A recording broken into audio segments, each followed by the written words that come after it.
부유한 사업가 박진우 회장은 서둘러 집을 나서다 보도블록에 앉아있는 작은 인형을 발견했다. 그의 스케줄은 중요한 회의들로 꽉 차 있었지만 무언가 그의 발걸음을 멈추게 했다. 한 소녀가 무릎을 감싸 안고 조용히 울고 있었다. 그가 다가가 분홍색 안경 너머로 보이는 얼굴을 확인했을 때 그의 심장은 철렁 내려앉았다. 지금쯤 서울에서 가장 비싼 사립초등학교에 있어야 할 그의 8살 딸 서연이었다. 서연아, 내 딸, 여기서 뭐 하고 있는 거니? 그는 값비싼 양복이 더러워지는 겉도 신경 쓰지 않고 딸아이의 눈높이에 맞춰 보도블록에 무릎을 꿇으며 물었다.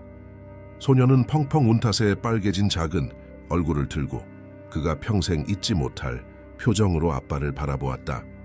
아빠, 아이는 떨리는 목소리로 입을 열었다. 엄마가 그랬어요. 아빠는 제 진짜 아빠가 아니라고요. 그 순간 박진우의 세상은 멈췄다. 그 말은 맑은 하늘의 날벼락처럼 그의 머릿속을 헤집어 놓았다. 다리가 후들거려 그는 집 때문에 몸을 기댔다. 방금 뭐라고 했니, 딸? 엄마가 통화하는 걸 들었어요. 엄마는 화가 나 있었고 아빠는 제 진짜 아빠가 아니라고 저는 태어나지 말았어야 했다고 말했어요. 진우는 딸을 품에 안았다. 아이의 작은 몸이 그의 가슴에 기댄 채 떨고 있었다. 그는 그 말들을 이해하려 애쓰며 머리를 굴렸다. 서연이는 태어난 첫날부터 그의 소중한 딸, 그의 공주님이었다. 아내 수진이 어떻게 그런 말을 할 수 있었을까? 자, 우선 집으로 들어가자. 그는 애써 차분한 목소리를 유지하며 말했다. 집 안으로 들어서자 아내 이수진이 거실에서 초조하게 휴대폰을 만지작거리고 있었다. 그녀는 남편과 딸이 함께 들어오는 것을 보고 얼굴이 하얗게 질렸다. 서연아, 어디 갔었니? 학교에서 네가 없어졌다고 전화 왔었어. 수진 씨, 우리 얘기 좀 해야겠어. 진우는 논쟁의 여지를 주지 않는 단호한 목소리로 말했다. 그는 서연이를 방으로 데려가 엄마와 이야기하는 동안 장난감을 가지고 놀고 있으라고 했다. 그가 아래층으로 내려왔을 때 수진은 거실을 초조하게 서성이고 있었다. 여보, 제가 설명할 수 있어요. 설명해봐. 우리 딸이 당신이 통화하는 걸 들었다더군. 내가 자기 아빠가 아니라고 했다면서. 사실이야. 수진은 그의 시선을 피했다. 그냥 언니랑 말다툼하다가 흥분해서 그랬어요. 당신도 우리 언니 알잖아요. 항상 우리 사는 거 가지고 사람 속 긁는 거. 언니라고, 이수진? 당신은 항상 외동딸이라고 했잖아. 그녀는 말을 더듬었다. 부모님이 잠깐 별거 하셨을 때 생긴 이복 언니예요. 사이가 별로 안 좋아서. 진우는 이 이야기 뒤에 무언가 더 있다는 것을 직감했다. 결혼 생활. 15년 동안 수진은 단 한 번도 언니에 대해 언급한 적이 없었다. 그런데 왜 내가 서연이 아빠가 아니라는 말을 한 거지? 그런 말 한 적 없어요. 당신이 오해한 거예요. 그때 수년간 집안일을 돌봐온 김 아주머니가 커피를 내오기 위해 거실로 들어왔다.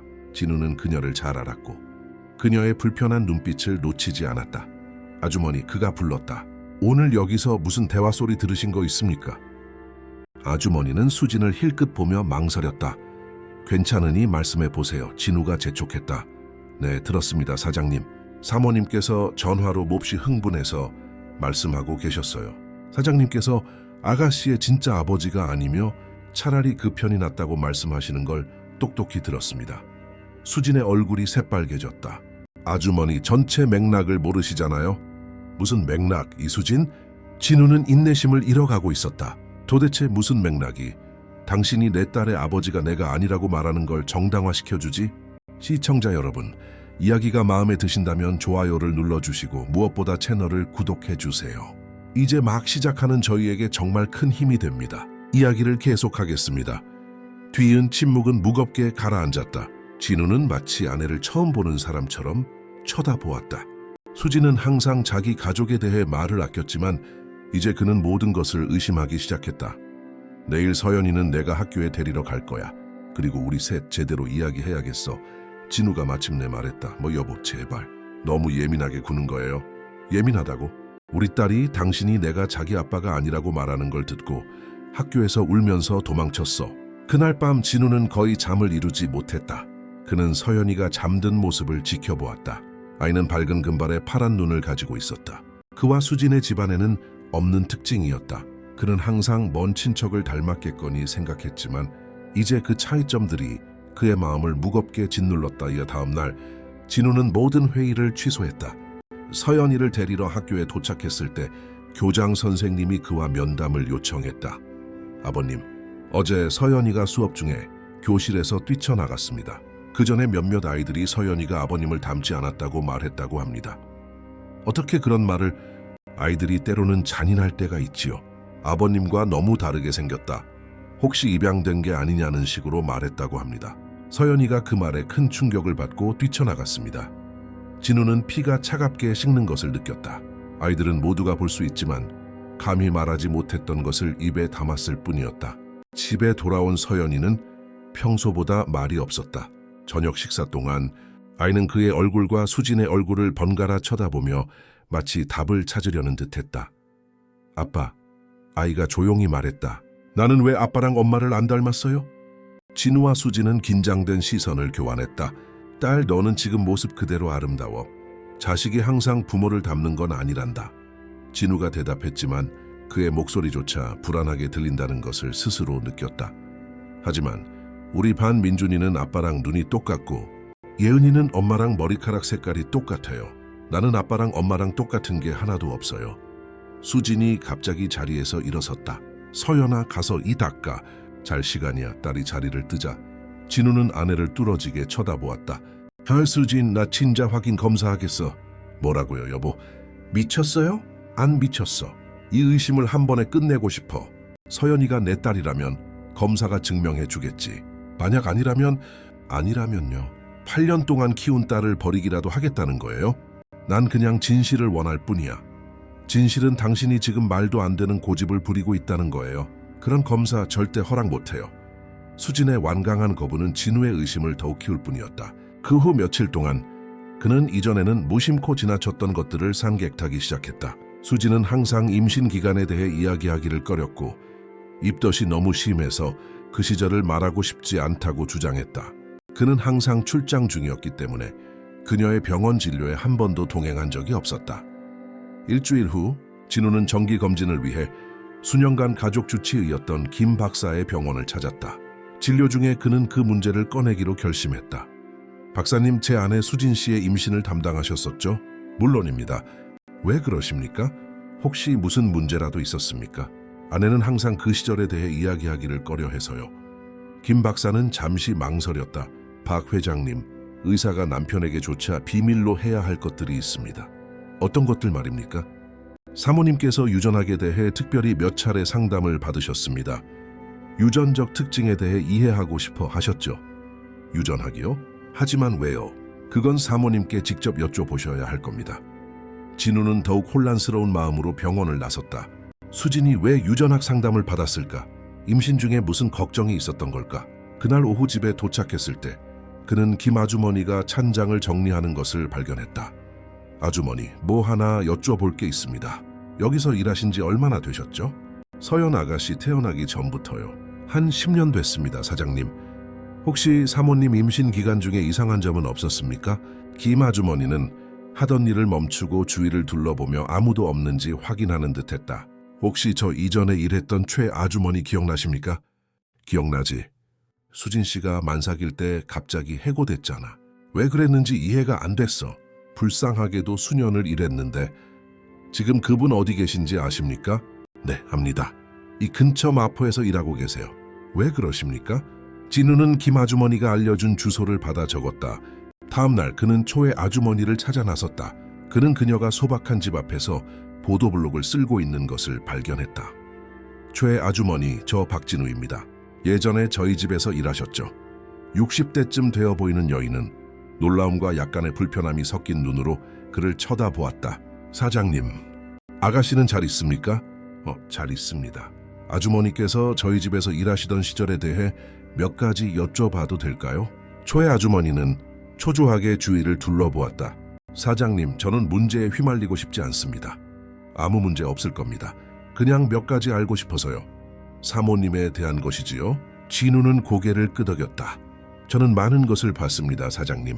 사모님은 사장님 몰래 편지를 받으셨고 사장님이 출장 가셨을 때 이상한 방문객이 찾아오곤 했습니다.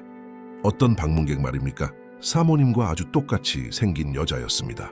그 여자를 묘사해 주실 수 있겠습니까? 사모님과 판박이었습니다, 사장님. 그래서 처음에는 사모님인 줄 알았는데 나중에 보니 다른 사람이더군요. 진우는 발밑이 꺼지는 듯한 느낌을 받았다.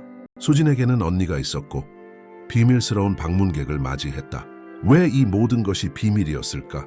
테일스 이브가 하베컨센템의 편지는요, 아주머니. 많이 왔습니다. 사모님은 편지가 올 때마다 불안해하셨어요. 어느 날 바닥에 떨어진 걸 하나 봤는데 그녀는 망설였다 봤는데 뭐요? 병원 검사 결과지 같은 거였습니다. 하지만 제가 글을 잘 읽지를 못해서요. 혹시 병원 이름 기억나십니까? 아마 시내 근처에 있는 큰 병원이었던 것 같아요. 이름이 뭐더라? 서울대 병원이었나? 아니면 다른 곳이었나? 맞아요. 사설 클리닉이었어요. 새생명 불임 클리닉인가 뭐 그런 이름이었습니다. 진우는 초의 아주머니에게 감사 인사를 하고 머릿속이 들끓는 채로 그곳을 떠났다. 불임 클리닉. 아돈데르지기어. 수진은 임신을 위해 치료를 받았으면서 그에게 한 번도 말하지 않았다. 그날 밤 그는 수진이 잠들기를 기다렸다가 방에 있는 그녀의 서재로 갔다. 그는 서랍과 서류철을 뒤지며 무언가 단서가 될 만한 것을 찾았다. 책상 밑에 테이프로 붙여져 있던 열쇠를 찾아 잠긴 서랍 맨 안쪽에서 그는 여러 문서가 담긴 서류철 하나를 발견했다. 거기에는 불임 검사 결과, 클리닉과의 서신, 그리고 수경이라는 사람이 서명한 편지가 있었다. 편지에는 이렇게 쓰여 있었다. 언니 모든 게 고마워. 이게 그 아이를 위한 최선이라고 약속할게. 언니는 나보다 훨씬 더 좋은 엄마가 되어줄 거야. 진우는 그 편지를 3번이나 읽고 나서야 의미를 이해할 수 있었다. 수진에게는 수경이라는 이름의 자매가 있었고 서연이와 관련된 무언가가 그들 사이에 있었다. 다음 날 아침 그는 아내에게 그 문서들을 내밀며 맞섰다. 이수진, 이수경이 누구야? 그녀는 그의 손에 들린 서류들을 보고 새하얗게 질렸다. 그걸 어디서 찾았어요? 그건 중요하지 않아. 이수경이 누구냐고. 수진은 침대에 힘없이 주저앉았다. 손이 떨리고 있었다. 내 쌍둥이 동생이야. 쌍둥이 동생? 수진, 당신은 외동딸이라고 했잖아. 우린 아기 때 헤어졌어. 부모님이 우리 엄마가 혼자서 딸 둘을 키울 수가 없었대. 수경이는 다른 집에 보내줬는데 그 집이 잘 안 됐어. 결국 보호시설에서 자랐지. 그리고 10년 전에 우리가 다시 만났을 때 걔는 문제가 많았어. 임신한 상태였고 아이를 키울 형편이 전혀 안 됐어. 진우는 세상이 빙빙 도는 것을 느꼈다. 서연이는 내 조카야. 수경이의 친딸이지. 하지만 내가 태어날 때부터 키웠어. 내 딸이야. 그럼 나는? 당신은 8년 동안 날 속인 거야. 속인 게 아니야. 그냥 모든 진실을 말하지 않았을 뿐이야. 수경이는 지금 어디 있어? 이 근처 마포에 살아. 진우는 최 아주머니가 수진과 닮은 여자의 방문에 대해 언급했던 것을 기억해냈다. 가끔 서연이를 보러 와. 항상 먼 친척 이모인 것처럼. 시청자 여러분, 이야기가 마음에 드신다면 좋아요를 눌러주시고 무엇보다 채널을 구독해주세요. 이제 막 시작하는 저희에게 정말 큰 힘이 됩니다. 이야기를 계속하겠습니다. 진우는 어디로 가는지 말도 없이 집을 나섰다. 그는 수경을 찾기로 결심하고 마포로 차를 몰았다. 그곳은 그가 사는 강남과는 매우 다른 소박한 동네였다. 그는 몇몇 가게에 들러 아내와 아주 닮은 여자에 대해 물었다. 이수경 씨 말인가 보네요. 길모퉁이에서 꽃을 파는 한 아주머니가 말했다. 저 위쪽 길, 초록색 대문이 있는 노란 집에 살아요. 진우가 문을 두드리자 수진과 똑같이 생긴 여자가 문을 열었다. 그 유사성은 소름 끼칠 정도였지만 수경은 더 마르고 삶에 지친 듯 보였다. 박진우 씨시죠? 그녀는 놀라지 않은 듯 말했다. 저를 아십니까? 언니한테서 얘기 많이 들었어요. 들어오세요. 집은 소박했지만 정돈되어 있었다. 수경은 그를 서연이의 여러 시절 사진이 걸려있는 작은 거실로 안내했다. 제 딸을 사랑하시는군요. 수경이 말했다. 그것은 질문이 아니었다. 서연이는 제 전부입니다. 어찌 알아요? 언니는 항상 당신이 얼마나 멋진 아빠인지 말해줬어요. 왜 이런 일을 하셨습니까? 왜 저에게 진실을 말하지 않았죠? 수경은 깊은 한숨을 내쉬었다. 왜냐하면 전 엉망이었으니까요. 박진우 씨. 나쁜 남자와 얽혀 있었고 마약도 했어요. 살 곳도 없었죠. 임신했다는 걸 알았을 때 그녀는 말을 멈췄다. 아이를 지울 생각이었어요. 하지만 언니가 그러지 말라고 설득했죠. 언니와 당신은 몇 년 동안 아이를 가지려고 애썼잖아요. 효과도 없는 비싼 치료들을 받으면서요. 그래서 당신들은 언니가 임신한 척하기로 결정했군요. 척한 게 아니에요. 언니는 정말로 임신했었어요. 하지만 5개월째에 유산했죠. 언니에겐 엄청난 충격이었어요. 진우는 수진이 임신 중 문제로 몇 주 동안 두문불출했던 것을 기억해냈다. 제 딸이 태어났을 때 언니는 아직 조산을 했다고 설명할 수 있는 시기였어요. 그래서 언니가 서연이를 자기 딸로 출생신고한 거예요. 그리고 당신은 당신 딸을 그렇게 넘겨주는데 동의했고요. 수경은 울기 시작했다. 제가 돌볼 수 없다는 걸 알았기 때문에 동의했어요. 언니와 당신은 제가 절대 줄 수 없는 모든 것을 아이에게 줄 수 있었으니까요. 집, 교육, 사랑, 안정감. 하지만 당신은 계속 아이를 만나러 왔잖아요. 언니가 한 달에 몇 번씩 보게 해줬어요. 서연이는 제가 먼 친척 이모인 줄 알아요. 그게 더 나아요. 진우는 모든 것을 소화하며 오랫동안 침묵을 지켰다. 서연이의 생부는요? 임신 소식을 듣자마자 사라졌어요. 나이 많은 유부남이었죠. 다시는 본 적 없어요. 수경 씨, 서연이가 힘들어하고 있습니다. 아이가 수진 씨가 통화하는 걸 들었어요. 제가 자기 아빠가 아니라고 하는 말을요. 혼란스러워하고 상처받았어요. 알아요. 어제 언니가 울면서 전화했어요. 제가 서연이에게 진실을 말해야 한다고 주장해서 언니와 다투고 있었대요. 이제 아이도 이해할 나이가 되었다고 생각해요. 그럼 이 모든 것에서 제 위치는 어디입니까? 법적으로 전 아이에게 아무것도 아니잖아요. 당신은 중요한 모든 면에서 아이의 아버지예요, 박진우 씨. 당신이 아이를 키웠고 사랑했고 아플 때 돌봐줬고 걷는 법과 읽는 법을 가르쳐줬잖아요. 진우가 집에 돌아왔을 때 그는 서연이가 거실에서 숙제를 하고 있는 것을 발견했다. 아이는 그가 도착하면 항상 그랬듯이 달려와 그를 껴안았다. 아빠 오늘 아침에 슬펐어요? 조금, 딸. 하지만 지금은 괜찮아. 엄마가 두 분 사이에 문제가 좀 있지만 아빠는 여전히 제 아빠라고 했어요. 진우는 거실 문가에 서 있는 수진을 보았다. 물론 아빠는 여전히 네 아빠지, 내 사랑. 언제나 그럴 거야. 그날 밤 서연이를 재운 후 진우와 수진은 몇 시간 동안 대화를 나눴다. 그녀는 조카를 딸로 키우기로 한 결정이 얼마나 어려웠는지를 포함하여 생략했던 세부 사항들을 털어놓았다. 여보, 우리 아기를 잃었을 때 내 인생이 끝났다고 생각했어요. 그때 수경이가 임신한 채로 절망에 빠져 나타났고 그게 마치 신호처럼 느껴졌어요. 하지만 나에게 말했어야 했어 두려웠어요. 당신이 다른 남자의 아이를 키우는 걸 받아들이지 않을까 봐 무서웠어요. 수진, 우리는 합법적으로 아이를 입양할 수도 있었어. 하지만 그러면 우리 가족이 아니잖아요. 서연이는 내 조카고 내 피가 섞여 있어요. 진우는 수진의 논리를 이해했지만 여전히 거짓말에 상처받았다. 이제 어떻게 하지? 서연이에게 이걸 어떻게 설명해야 할까? 수경이가 아이와 이야기하고 싶어 해요. 이제 이해할 수 있을 거라고 생각해요. 좋은 생각인지 모르겠어. 여보, 진실은 언제나 드러나게 되어 있어요. 우연히 알게 되는 것보다 우리에게서 직접 듣는 편이 나아요. 다음 주말 수경이 저녁 식사를 하러 왔다. 진우는 그녀와 서연이의 상호작용을 유심히 관찰했다. 아이는 엄마와 너무나 닮은 이모에게 매료되었다. 수경 이모, 왜 맨날 여기 안 와요? 서연이가 물었다. 이모는 멀리 살거든, 아가. 하지만 널 아주 많이 좋아해. 나도 이모 좋아요. 이모도 아이 있어요? 수경은 수진을 바라보았고 수진은 가볍게 고개를 끄덕였다. 아주 특별한 딸이 하나 있어. 하지만 그 아이는 나보다 더 잘 돌봐줄 수 있는 사람들과 함께 살아. 왜요? 때로는 어른들이 아이들에게 가장 좋은 것이 무엇인지 생각하며 어려운 결정을 내려야 할 때가 있거든.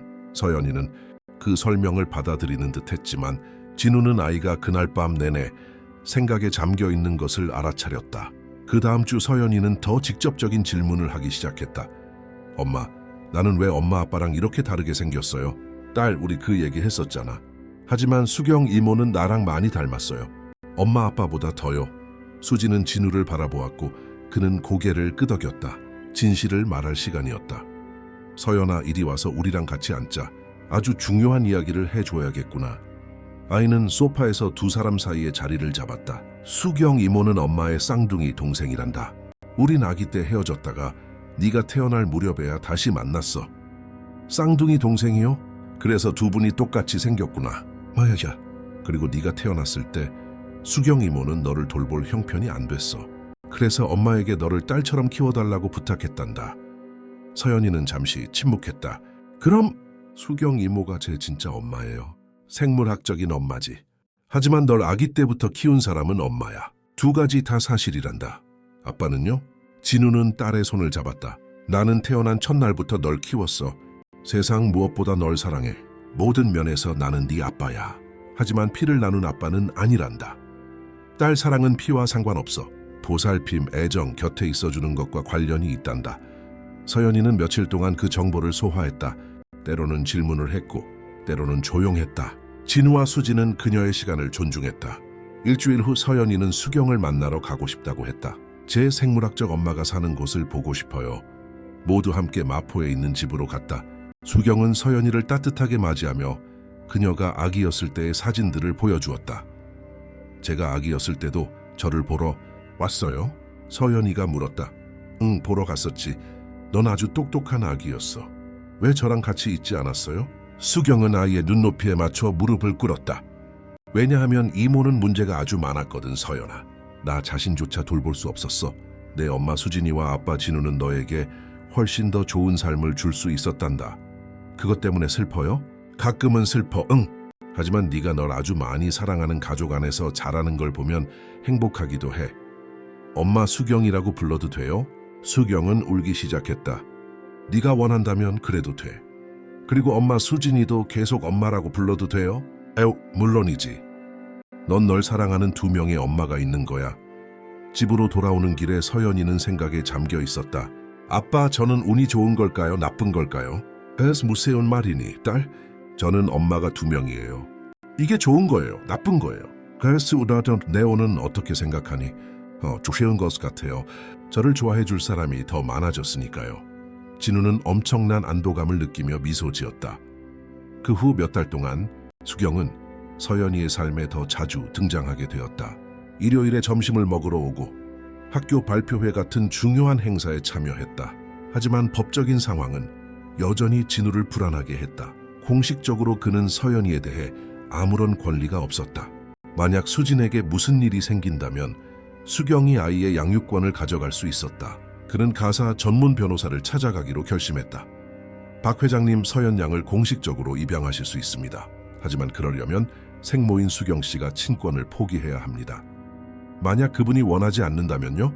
그럼 상황이 복잡해집니다. 법적으로는 그분이 생모니까요. 진우는 수경과 입양에 대해 이야기했다. 진우 씨, 걱정하시는 거 이해해요. 당신이 서연이를 공식적으로 입양할 수 있도록 서류에 서명할게요. 확실해요? 네. 당신이 아이의 아버지예요. 전 그저 아이를 낳았을 뿐이고요. 입양 절차는 몇 달이 걸렸지만 마침내 진우는 서연이의 법적 아버지로 인정하는 서류를 받았다. 서류가 준비된 날, 그들은 집에서 작은 파티를 열었다. 서연이는 법적인 의미를 완전히 이해하지는 못했지만 그것이 중요하다는 것은 알았다. 이제 넌 영원히 공식적으로 내 딸이야. 진우가 말했다. 전에는 아니었어요. 내 마음속으로는 내 딸이었지. 하지만 이제 서류상으로도 그렇단다. 그럼 두 분이 헤어지면 저는 아빠랑 같이 사는 거예요? 진우와 수지는 서로를 쳐다보았다. 그 질문은 그들을 놀라게 했다. 왜 그런 생각을 하니, 딸? 수진이 물었다. 학교 친구들이 부모님이 많이 싸우면 헤어진다고 했어요. 우린 헤어지지 않을 거야. 서연아, 진우가 안심시켰다. 하지만 만약 언젠가 헤어지게 되면 전 두 분이랑 다 같이 살고 싶어요. 만약 그런 날이 온다면 우리가 너와 함께 있을 방법을 찾을게. 수진이 약속했다. 시청자 여러분, 이야기가 마음에 드신다면 좋아요를 눌러주시고 무엇보다 채널을 구독해주세요. 이제 막 시작하는 저희에게 정말 큰 힘이 됩니다. 계속해서 진실은 진우와 수진의 결혼 생활은 진실이 밝혀진 후 위기를 겪었다. 신뢰를 다시 쌓아야 했다. 그들은 문제를 해결하기 위해 부부 상담을 받기 시작했다. 한 상담 세션에서 수진은 진실을 숨겼던 또 다른 두려움을 털어놓았다. 제가 친자식을 낳을 수 없다는 걸 알면 진우 씨가 날 떠날까 봐 두려웠어요. 하지만 우리는 몇 년 동안 노력했잖아. 어려움이 있다는 걸 알고 있었어.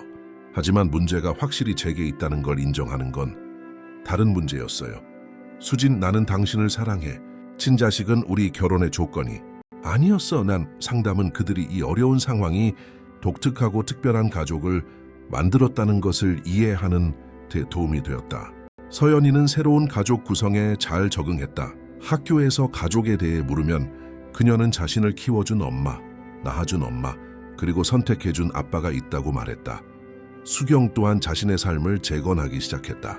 수진과 진우의 지원으로 안정된 직장을 구하고 기술 과정을 수강하기 시작했다. 분이 저에게 두 번째 기회를 줬어요. 그녀가 한 일요일 점심 식사에서 말했다. 무슨 말이에요? 진우가 물었다. 제 딸이 행복하게 자라는 모습을 보면서 제 삶을 바꿀 힘을 얻었어요. 두 분이 아니었다면 전 계속 같은 구렁텅이에 있었을 거예요.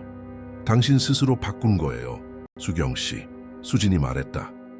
제 딸이 생모로서 자랑스러워할 수 있는 사람이 되고 싶어서 바뀐 거예요. 진실이 밝혀진 지 1년 후 가족은 새로운 균형을 찾았다. 서연이는 더 성숙하고 자신감 있는 아이가 되었다.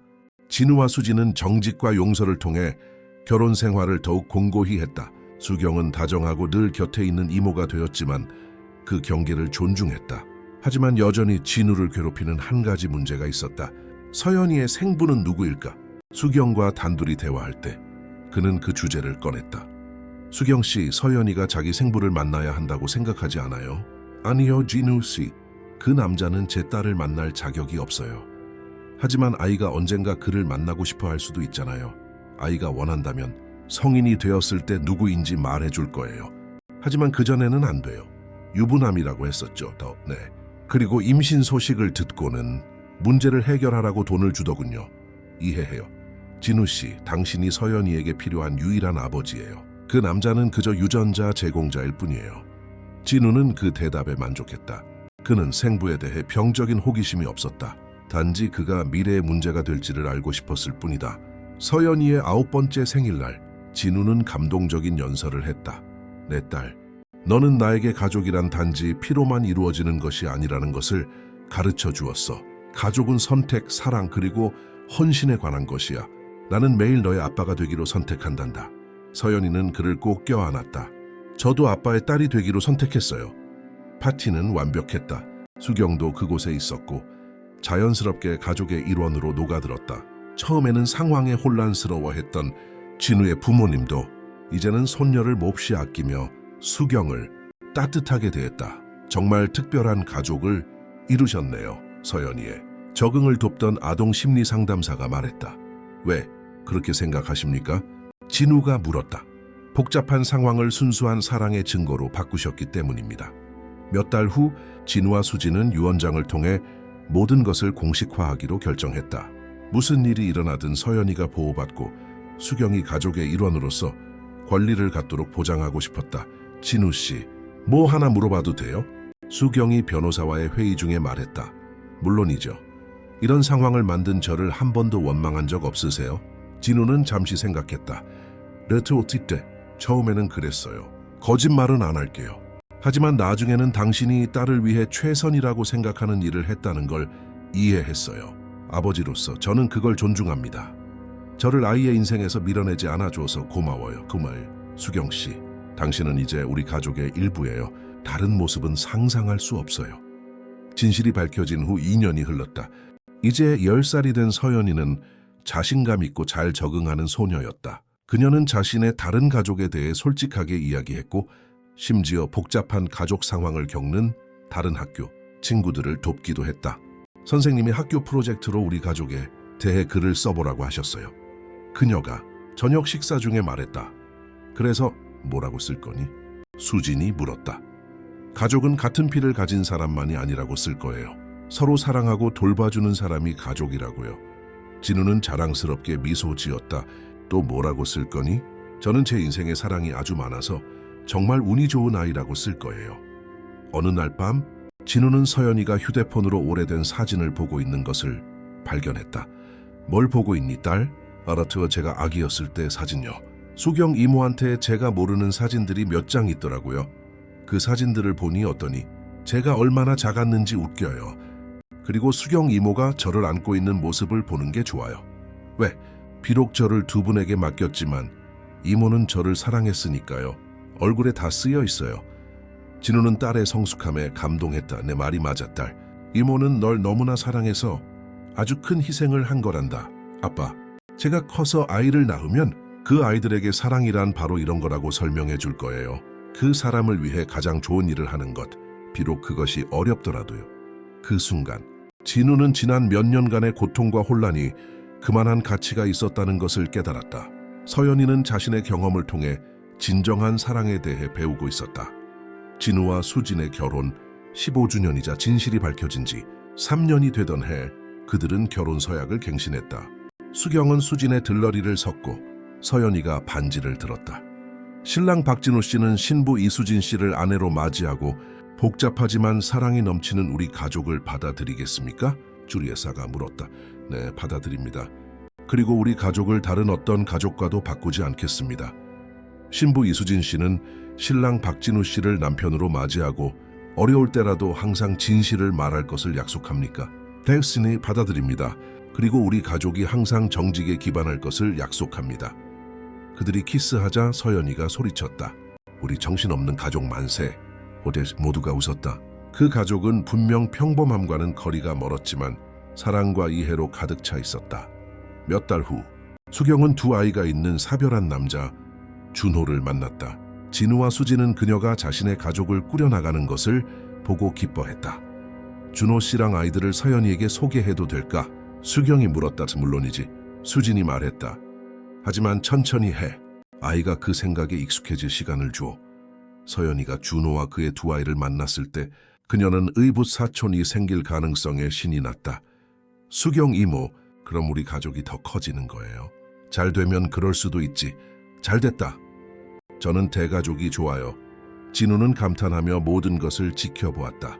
서연이는 변화와 새로운 가족 구성을 자연스럽게 받아들이는 소녀로 성장했다. 어느 날 학교에서 한 학부모가 진우에게 말했다. 따님이 나이에 비해 아주 성숙해요. 그렇게 생각하십니까? 얼마 전에 제 아들이 부모님이 이혼해서 혼란스러워하며 집에 왔어요. 서연이가 그 아이와 이야기하며 가족이란 우리가 사랑하는 사람이라고 설명해 줬대요. 같은 집에 살든 아니든 상관없이요. 아이가 그렇게 말했습니까? 네. 그리고 제 아들을 많이 안정시켜 주었어요. 관계에 대해 놀라운 지혜를 가지고 있더군요. 진우는 수진에게 이 이야기를 전했고 그녀는 자랑스러워했다. 우리 딸이 가족 상담사가 다 됐네. 수진이 농담했다. 실전에서 가족이 다양한 형태를 가질 수 있다는 걸 배운 거지. 진우가 대답했다. 연말에 서연이는 5학년 졸업식에서 가족에 대한 연설을 하도록 선정되었다. 가족은 그녀는 마이크 앞에서 시작했다. 서로 닮은 아빠, 엄마, 아이들만이 아니에요. 가족은 여러분이 행복할 때나 슬플 때나 곁에 있어주는 사람이에요. 여러분을 위해 희생하는 사람이에요.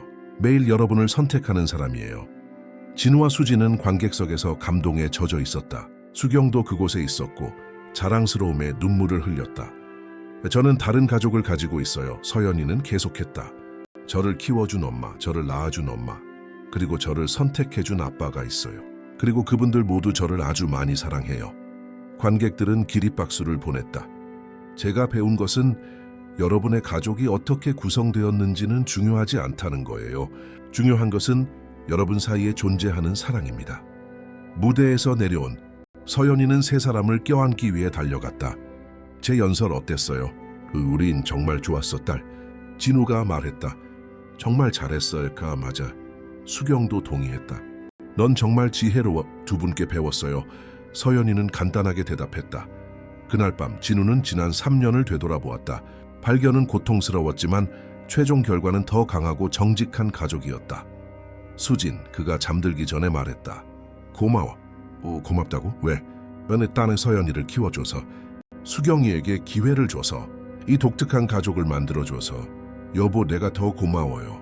날 용서해줘서, 우리 상황을 받아들여줘서, 서연이가 마땅히 받아야 할 아빠가 되어줘서. 우리가 올바른 결정을 내렸다고 생각해. 패스워크란 딸이 서연이를 봐. 행복하고 자신감 있고 사랑이 넘치잖아. 그런 것 같아. 다음 날 진우는 서연이가 침대에서 뛰는 소리에 잠이 깼다. 아빠, 우리 가족이 책이 되는 꿈을 꿨어요. 책이라고? 네. 사랑에는 정해진 레시피가 없다는 걸 발견한 한 가족의 이야기였어요. 진우는 웃었다. 책은 어떻게 끝났는데 모두가 행복하게 서로를 아주 많이 사랑하면서요. 꼭 우리 진짜 삶처럼요. 진우는 정확히 그렇네라고 말하며 딸의 이마에 입을 맞추었다. 최초의 발견 이후 5년이 지났다. 서연이는 곧 13살이 되었고 성숙하고 균형 잡힌 10대 소녀가 되었다. 수경은 준호와 결혼했고 이제 서연이는 사랑하는 2명의 의붓 남매가 생겼다. 가족은 커졌지만 조화를 유지했다.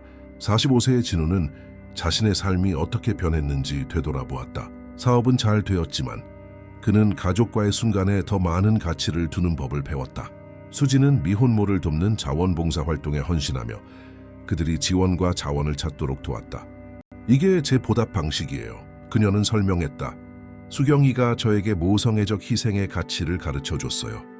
서연이의 13번째 생일, 진우는 특별한 깜짝 선물을 준비했다. 그는 그녀가 태어날 때부터 가족의 모든 이야기를 담은 사진 앨범을 만들었다. 딸, 이건 특별한 선물이야. 우리 가족의 역사란다. 서연이는 앨범을 넘기며 아기였을 때, 수경을 공식적으로 처음 만났을 때, 부모님의 결혼 서약갱신식, 가족과의 순간들을 담은 사진들을 보았다. 아빠, 이거 영원히 간직해도 돼요? 물론이지. 그리고 네가 아이를 낳으면 그 아이들에게 보여주렴. 제 아이들에게 가족은 많은 사랑과 약간의 놀라움으로 만들어진다고 말해줄 거예요. 놀라움? 네. 두 분은 저에게 2명의 엄마가 있다는 놀라움을 주셨고 수경 이모는 저에게 사촌이 있다는 놀라움을 주셨어요. 그리고 전체 아이들에게 평범한 규칙을 따르지 않는 가족을 갖는 놀라움을 줄 거예요. 진우는 웃었다. 넌 항상 지혜로웠어, 딸. 세상 최고의 가족에게서 배웠는걸요. 그날 밤 파티가 끝난 후 진우, 수진, 수경은 서연이가 잠든 동안 베란다에서 대화를 나누었다. 서연이가 나중에 커서 생부를 만나고 싶어 할 거라고 생각해요. 수경이 물었다. 아이가 원한다면 우린 지지해 줄 거야, 진우가 말했다. 하지만 솔직히 아이는 지금 가진 가족에 만족하고 있는 것 같아. 진우 씨 말이 맞아요. 수진이 동의했다. 서연이는 중심이 잘 잡혀 있어요. 자기 인생에서 중요한 사람들이 누구인지 알죠. 가끔 생부가 누구인지 말하지 않은 게 잘한 일인지 궁금해요. 수경이 말했다. 왜요? 수진이 물었다. 그는 서연이가 얼마나 멋진 사람으로 성장했는지 알 자격이 없으니까요. 수경, 당신은 생모로서 서연이를 보호한 거야. 그건 당신의 책임이었어. 진우가 말했다. 그리고 아이를 키운 부모로서 두 분은 제가 줄 수 없었던 모든 것을 아이에게 주셨어요. 우리 모두 각자의 역할을 한 거지. 수진이 결론지었다. 2년 후 서연이가 고등학교 1학년일 때 예상치 못한 상황이 발생했다. 유전학 수업 중에 그녀는 유전적 특징에 대해 호기심이 생겨 수경에게 생부에 대해 물었다. 수경 이모, 제 생부는 특별한 특징이 있었어요? 수경은 망설였다. 왜 그러니 아가? 지금 학교에서 유전학 과제를 하고 있어요. 제 특징 중 일부가 어디서 왔는지 이해하고 싶어서요. 수경은 대답하기 전에 진우와 수진과 상의했다. 기본적인 것들은 말해줄 수 있을 것 같아. 진우가 말했다. 아이는 자신의 유전적 유산에 대해 알 권리가 있어. 수경은 서연이에게 생부가 의사였고 키가 크고 그녀처럼 파란 눈을 가졌으며 매우 똑똑했다고 말했다. 살아계세요? 서연이가 물었다. 응. 하지만 우리 삶의 일부는 아니야. 제가 원하면 만날 수 있어요. 네가 성인이 되고 정말로 원한다면 그때 다시 이야기해보자. 알겠어요? 하지만 지금은 원하지 않아요. 그냥 학교 과제 때문에 알고 싶었어요.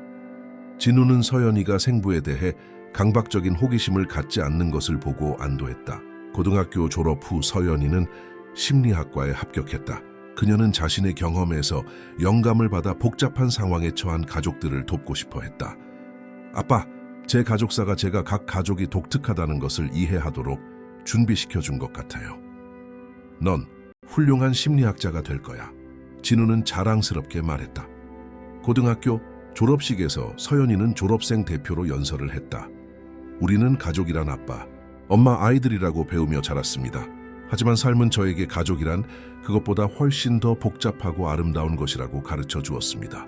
가족은 어려울 때 곁에 있어주는 사람, 무조건적으로 사랑해주는 사람, 당신을 위해 희생하는 사람입니다. 진우, 수진, 수경은 관객석에서 그들이 함께 키운 젊은 여인을 자랑스럽게 바라보고 있었다. 오늘 저는 제가 많은 사람들의 사랑의 결과물이라는 것을 알며 학교를 떠납니다.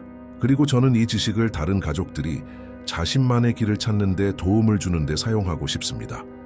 졸업식 후 집에서 열린 파티에서 서연이는 가족들을 모았다.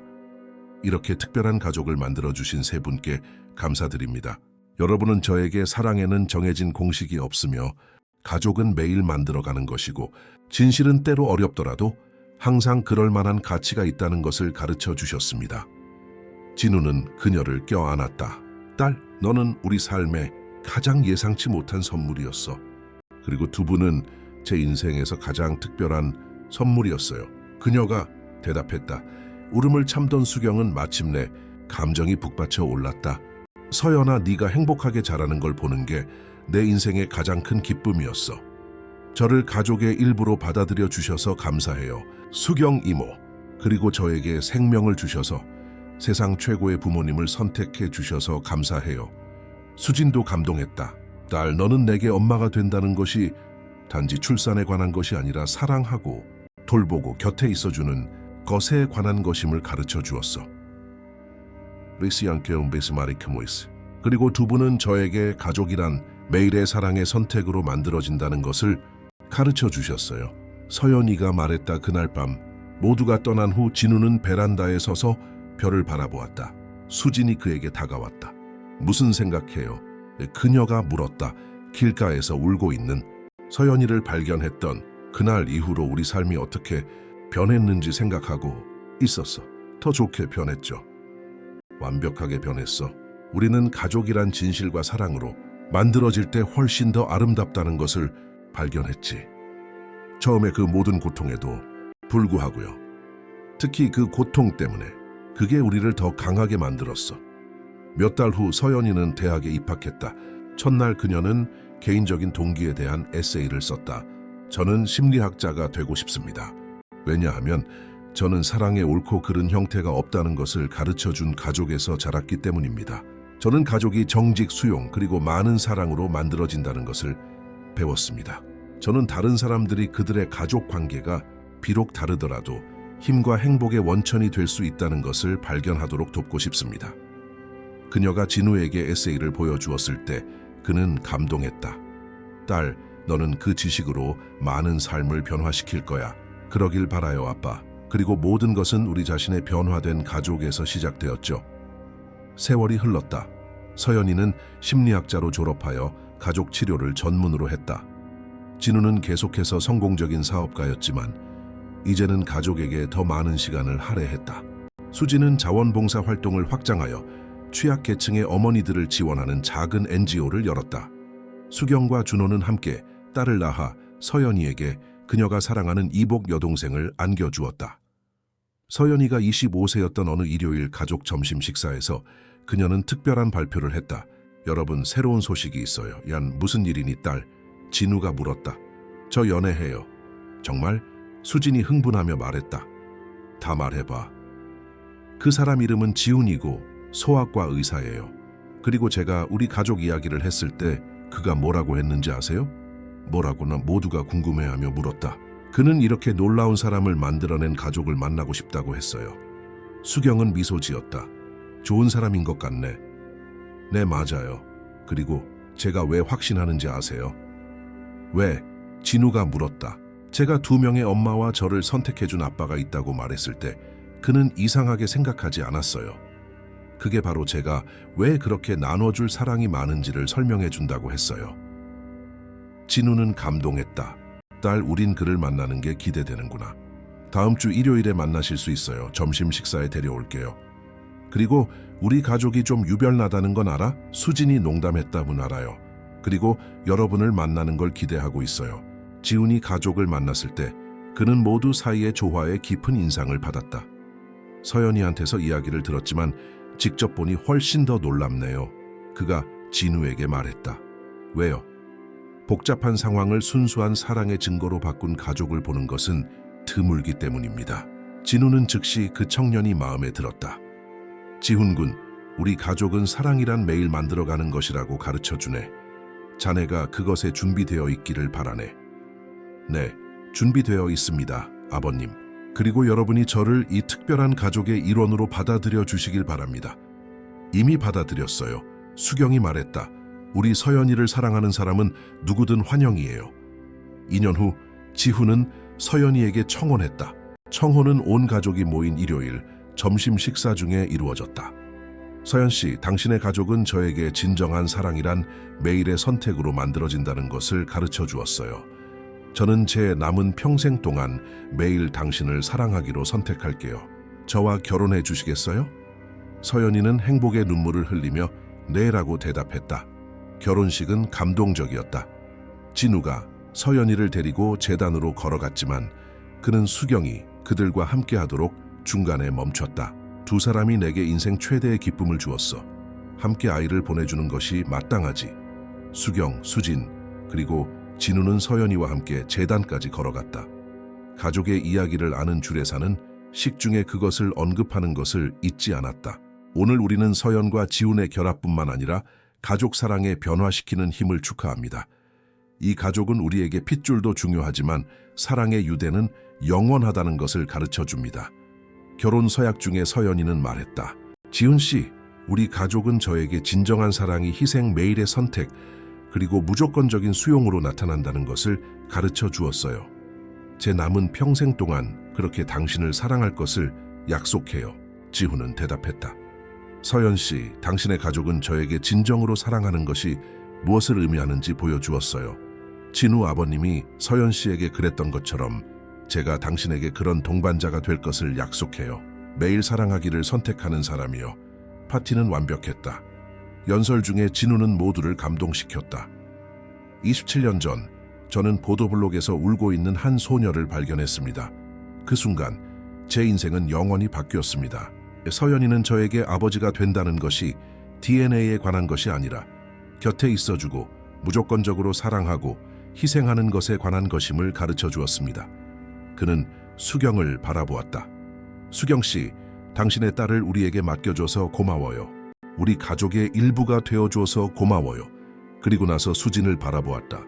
수진, 나와 함께 이 가족을 만들어줘서 생물학적으로 우리 아이가 아닌 소녀를 키울 용기를 내줘서 고마워. 마지막으로 그는 서연이를 바라보았다. 그리고 너 내 딸, 내게 진정한 사랑으로 만들어질 때 가족이 훨씬 더 아름답다는 것을 가르쳐줘서 고맙다. 서연이는 일어나 아버지를 껴안았다. 아빠, 제 인생에 매일 저를 선택해 주셔서 감사해요. 결혼 5년 후 서연이와 지우는 딸을 낳았다. 진우가 처음으로 손녀를 품에 안았을 때 그는 감동했다. 이름은 뭐라고 지을 거니? 그가 물었다. 혜운이에요, 강혜운. 서연이가 말했다. 하나님의 은혜라는 뜻이에요. 우리 특별한 가족의 새로운 세대의 희망을 상징하니까요. 병원에 와 있던 수경은 손녀가 자신의 이름에서 영감을 받은 이름을 갖게 된 것을 알고 눈물을 흘렸다. 서연아, 그럴 필요 없었는데. 제가 원했어요. 이모는 이 영광을 받을 자격이 있어요. 혜운이를 집으로 데려왔을 때 온 가족이 모여 새로운 구성원을 맞이했다. 누굴 닮았니? 수진이 물었다. 사랑을 닮았어. 진우가 말했다. 우리 가족 모두처럼. 어린 혜운이는 자신의 특별한 가족에 대한 이야기를 들으며 자랐다. 그녀는 어릴 때부터 자신을 키워준 할머니, 엄마에게 생명을 준 할머니, 그리고 가족을 사랑하기로 선택한 할아버지가 있다는 것을 배웠다. 아이의 첫 번째 생일, 서연이는 감동적인 연설을 했다. 딸, 너는 사랑에 정해진 레시피가 없다는 것을 배운 가족에서 태어났단다. 너는 진실이 비록 어렵더라도 항상 그럴 만한 가치가 있다는 것을 발견한 가족에서 자랐지. 그리고 너는 매일의 사랑의 선택이 영원한 유대를 만든다는 것을 아는 가족에 의해 길러지고 있단다. 이제 할아버지가 된 진우는 깊은 감사함으로 모든 것을 지켜보았다. 혜운아, 그가 손녀를 품에 안으며 말했다. 네오는 우리 특별한 가족이 계속해서 사랑으로 성장하고 있다는 증거란다. 그날 밤 모두가 떠난 후 진우는 언제나처럼 생각에 잠기고 싶을 때면 베란다에 머물렀다. 수진이 그에게 다가왔다. 이번엔 무슨 생각해요? 그녀가 물었다. 몇 년 전 그 고통스러운 순간이 우리 인생의 가장 큰 축복으로 어떻게 변했는지 생각하고 있었어. 후회하는 거 있어요? 진실을 발견하는데 너무 오래 걸린 것만 후회돼. 처음부터 그것에 대해 이야기했어야 했어. 하지만 아마도 우린 그전에는 준비가 안 되었을지도 몰라요. 모든 것이 적절한 시기에 일어났을 수도 있죠. 진우는 생각에 잠겼다. 당신 말이 맞아. 서연이는 이해할 만한 나이였고 우리는 상황을 처리할 만큼 성숙했고 수경이는 가족의 일부가 될 준비가 되어 있었지. 그리고 이제 우리에겐 가족이란 규칙이 아니라 사랑으로 만들어진다는 것을 처음부터 알고 잘할 손녀가 있어. 우리 가족이 본보기가 되었네요. 그렇죠? 진우가 말했다. 그렇게 됐죠. 서연이는 자신의 치료에서 우리 이야기를 사용해서 다른 가족들을 돕는다고 해요. 그리고 수경이는 비슷한 상황을 겪은 다른 가족들을 만난 것이 큰 도움이 되었다고 항상 말해요. 여보, 만약 우리가 친자식을 가졌다면 우리 가족이 이렇게 특별했을까? 진우는 잠시 생각했다. 다른 방식으로 특별했겠지. 하지만 난 아무것도 바꾸지 않을 거야. 서연이는 중요한 모든 면에서 우리 딸이야. 그리고 이제 우리에겐 수경이라는 동생, 준호라는 제부, 그의 아이들이라는 조카들이 생겼어. 우리 가족이 엄청 커졌네. 진우가 웃었다. 그리고 사랑으로 가득 찼죠. 몇 년 후 혜은이가 5살이었을 때 그녀는 온 가족을 즐겁게 한 질문을 했다. 진우 할아버지, 우리 가족은 왜 다른 가족들이랑 그렇게 달라요? 진우는 아이의 눈높이에 맞춰 무릎을 꿇었다. 왜 우리가 다르다고 생각하니? 내 손녀딸. 왜냐하면 제 친구는 할머니랑 할아버지가 1명씩밖에 없거든요. 저는 할머니가 3명이고 할아버지가 1명이에요. 그리고 그게 좋은 거니 나쁜 거니? 아주 좋아요. 제 생일에 선물을 줄 사람이 더 많잖아요. 그녀가 말해 모두를 웃게 했다. 혜은아, 우리 가족은 많은 사랑으로 만들어져서 특별한 거야. 어떤 가족은 작고 어떤 가족은 크지. 어떤 가족은 규칙을 따르고 다른 가족은 자신만의 규칙을 만들어. 중요한 건 사랑이야. 그리고 우리 가족에겐 사랑이 아주 많단다. 사랑이 넘쳐나지. 진우가 손녀를 껴안으며 말했다. 그날 밤 저녁 식사 중에 혜은이는 모두를 놀라게 했다. 엄마, 나 커서 우리랑 똑같은 가족을 가질래요. 무슨 말이니 딸? 서연이가 물었다. 나를 사랑해주는 사람이 아주 많았으면 좋겠어요. 누가 내 가족이 될지 내가 선택하고 싶어요. 딸, 너는 네가 원하는 대로 너만의 가족을 만들게 될 거야. 지훈이 말했다. 하지만 저도 여러분 모두가 그 일부가 되었으면 좋겠어요. 진우는 감동했다. 물론 우리가 일부가 될 거지, 손녀딸. 가족은 영원한 거란다. 내가 할아버지처럼 늙었을 때도요. 어이쿠, 진우가 항의했다. 나는 안 늙었어. 모두가 웃었다. 네가 아주 할머니가 되었을 때도 우리 가족은 함께 있을 거야. 수진이 안심시켰다. 세월이 흘러 진우는 60세, 서연이는 35세, 혜은이는 15세가 되었을 때 예상치 못한 상황이 발생했다. 정기 건강 검진 중에 혜은이는 미래 건강에 영향을 미칠 수 있는 희귀한 유전 질환을 앓고 있다는 것을 알게 되었다. 유전적인 건가요? 서연이가 걱정스럽게 물었다. 그럴 수 있습니다. 더 잘 이해하기 위해 가족 검사를 해야 합니다. 의사가 설명했다. 의사 선생님, 저희 가족은 좀 복잡합니다. 지훈이 말했다. 서연이는 의사에게 가족 상황을 설명했고 의사는 깊은 인상을 받았다.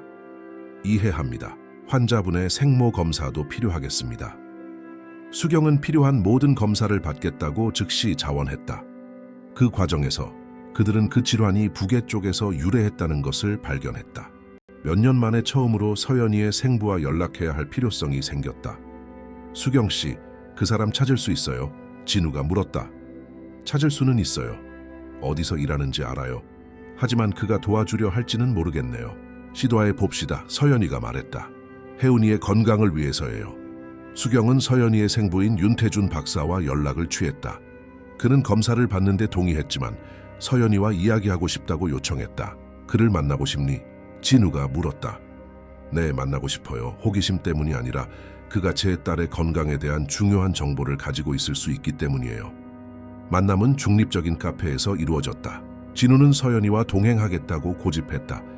윤 박사는 60대 초반에 우아하지만 눈에 띄게 긴장한 남자였다. 서연 씨, 먼저 사과하고 싶습니다. 그들이 앉자마자 그가 말했다. 사과요? 무엇에 대해서요? 당신의 생모가 임신했을 때 제가 책임을 지지 않은 것에 대해서요. 상황을 해결하라고 돈을 제안했던 것에 대해서요. 윤 박사님, 저는 당신을 판단하러 온 것이 아닙니다. 의학적 정보가 필요해서 왔어요. 알고 있습니다. 하지만 제가 제 행동을 매일 후회한다는 것을 알아주셨으면 합니다. 진우는 조용히 지켜보았다. 가족이 있으십니까? 서연이가 물었다. 네, 있습니다. 결혼했고 아이가 둘입니다. 그때는 제 결혼 생활에 위기가 있었고 제가 많은 실수를 저질렀습니다.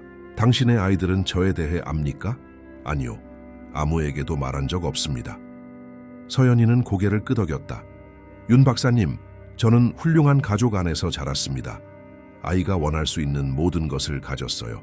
사랑, 보살핌, 교육, 안정감, 그 말을 들으니 기쁘군요. 저는 당신을 원망하지 않아요. 그 당시 당신은 아버지가 될 준비가 되어 있지 않았다는 것을 이해합니다. 이해해 주어서 고맙습니다.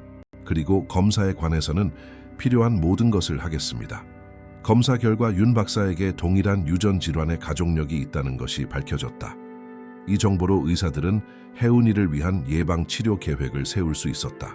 적어도 이 만남에서 좋은 결과가 하나는 나왔네요. 서연이가 돌아오는 길에 진우에게 말했다. 그를 보니 기분이 어땠니? 이상했어요. 그는 저처럼 키가 크고 저처럼 파란 눈을 가졌어요. 하지만 어떤 감정적 연결도 느끼지 못했어요. 그게 널 불편하게 하니? 아니요. 단지 가족이란 유전자로 만들어지는 것이 아니라는 것을 확인시켜 줄 뿐이에요. 모든 면에서 당신이 제 아버지예요. 진우는 자랑스럽게 미소 지었다. 고맙다, 딸. 몇 달 후 윤 박사가 다시 연락해 왔다. 서연 씨, 한 번 더 만날 수 있을까요? 물론이죠. 무슨 일 있으세요? 할 말이 있습니다. 제 가족에게 당신에 대해 말했습니다. 그들은 어떻게 반응했나요? 제 아내는 처음에는 속상해했지만 나중에는 이해해 주었습니다. 제 아이들은 당신을 만나고 싶어 해요. 서연이는 망설였다. 윤 박사님, 저에게는 가족이 있습니다. 대체할 사람을 찾고 있는 게 아니에요. 이해합니다. 누구의 자리도 뺏고 싶지 않아요. 단지 당신에게 이복 형제들이 있다는 것을 알려주고 싶었을 뿐입니다. 언젠가 그들을 만나고 싶다면. 서연이는 진우, 수진, 수경과 이 상황에 대해 이야기했다. 어떻게 생각하세요? 딸, 결정은 내 몫이야. 진우가 말했다. 하지만 우리가 가진 사랑을 줄이지 않고도 언제나 가족을 확장할 수 있다는 것을 기억하렴. 우리 정신없는 가족의 흥미로운 추가 인물이 될 수도 있겠네. 수경이 농담했다. 그리고 혜운이가 삼촌들이 더 생기는 걸 좋아할 수도 있고. 수진이 덧붙였다.